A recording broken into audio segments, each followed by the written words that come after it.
So here's a great question that I recently received from a coach. Hi Jay, I was wondering if you had any advice for how to handle post-game talks. I currently coach a 14U soccer travel team, and I've had a lot of challenges in the past with talking to my team after games in a way that makes the information stick.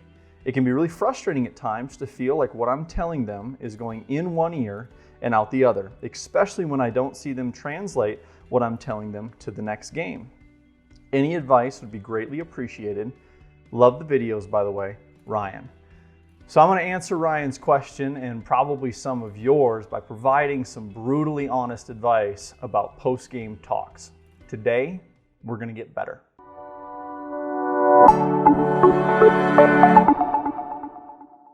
Hey, welcome back to Train with Perk. If you're new here and you're looking for the best mental performance tools and tactics and advice, then make sure to hit that subscribe button and hit that notification bell so that way you'll know the next time that I drop a video just like this one.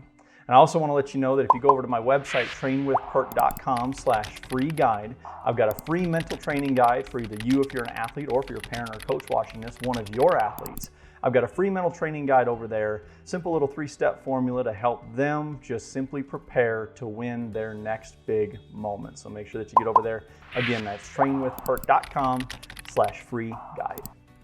Now, this isn't actually the first time that I've gotten this question. In fact, about 6 months ago, I was asked to come in and work with a group of coaches at one of the hockey clubs that we have here in the Denver area. And we talked about a lot of things in that seminar, but one of the questions that came up in the Q&A portion was actually this concern over these post-game talks. And they had many of the same challenges that Ryan did in that question, in that they were having a hard time connecting that message at the end of the game, connecting the message in teaching those adjustments in a way that they would translate to the next game.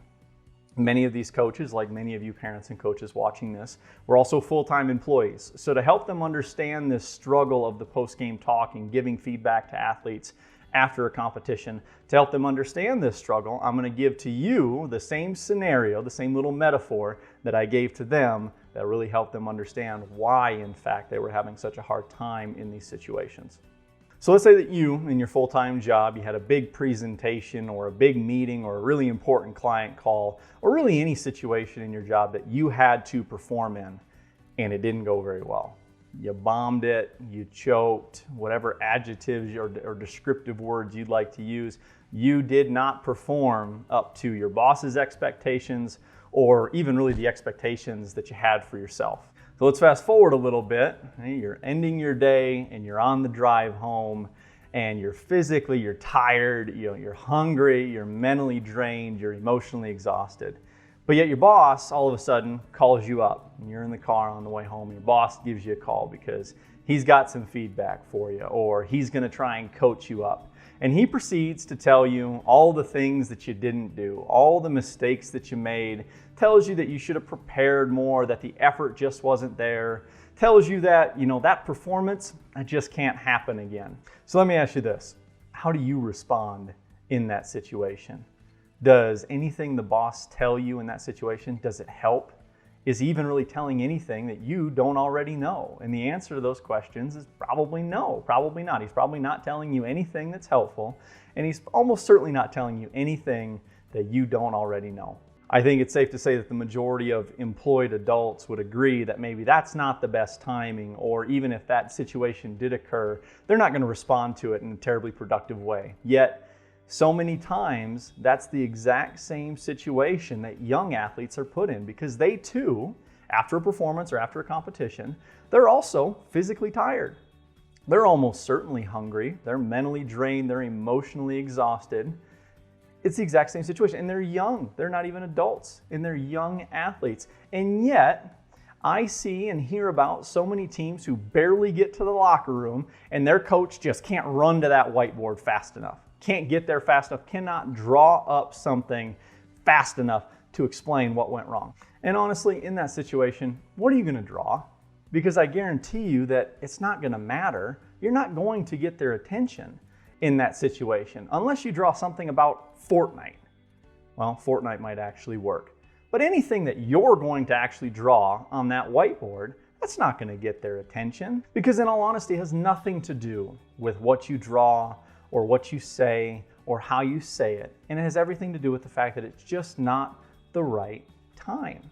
Because the honest truth of the matter is, the vast majority of those athletes, they know what they did or did not do that created that situation, that caused that failure, or that created that lack of success. And honestly, even if they don't know in that situation, that's not the moment to try to enlighten them. I also, unfortunately, hear about athletes who are physically tired, hungry, mentally drained, emotionally exhausted, who barely get into their parents' car, and their parents are, boom, right there. They've got all the answers.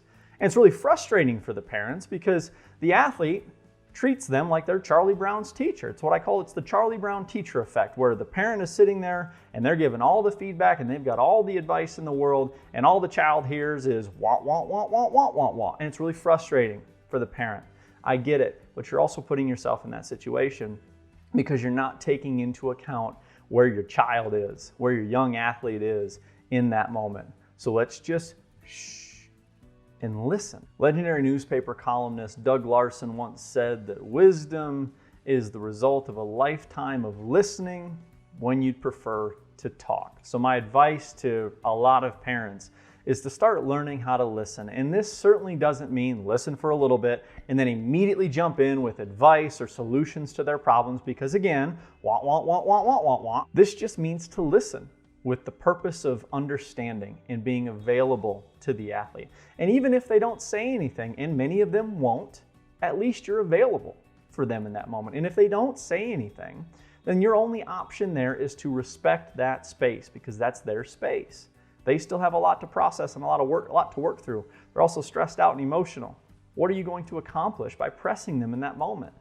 Respect their space. There will be time to have that conversation. Now, I think as a parent or a coach, you're probably wondering, well, when do we talk about the game? When do we talk about what happened or what mistakes were made? Because you're right, we absolutely have to find time to teach and for them to be able to make adjustments and for you to help them make adjustments, because of course we don't want the same thing to happen again. So I'll break down two examples. The first, let's say that you have a game or a competition followed by a practice. So the game is, let's say it's on a Saturday, and the practice is the following Monday.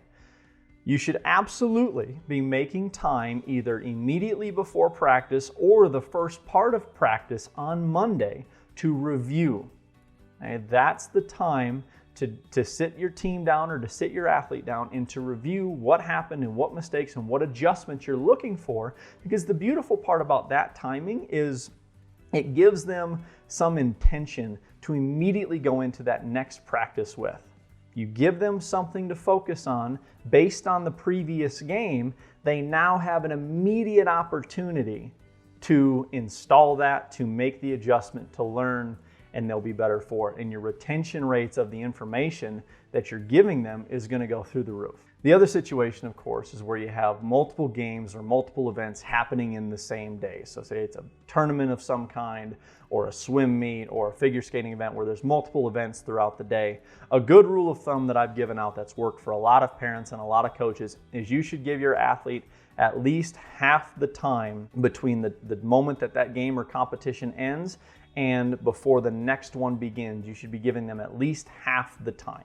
So if you have 1 hour, give them 30 minutes. If you have 2 hours, give them 1. And I want to talk a little bit about what that downtime allows for, because of course it allows for the young athlete to get some food in their stomachs because they're hungry, but it also allows for them to allow themselves to dial back the stress. It gives their body some time to metabolize that cortisol, that stress hormone that's running rampant throughout their body, and it also allows for their emotions to dissipate.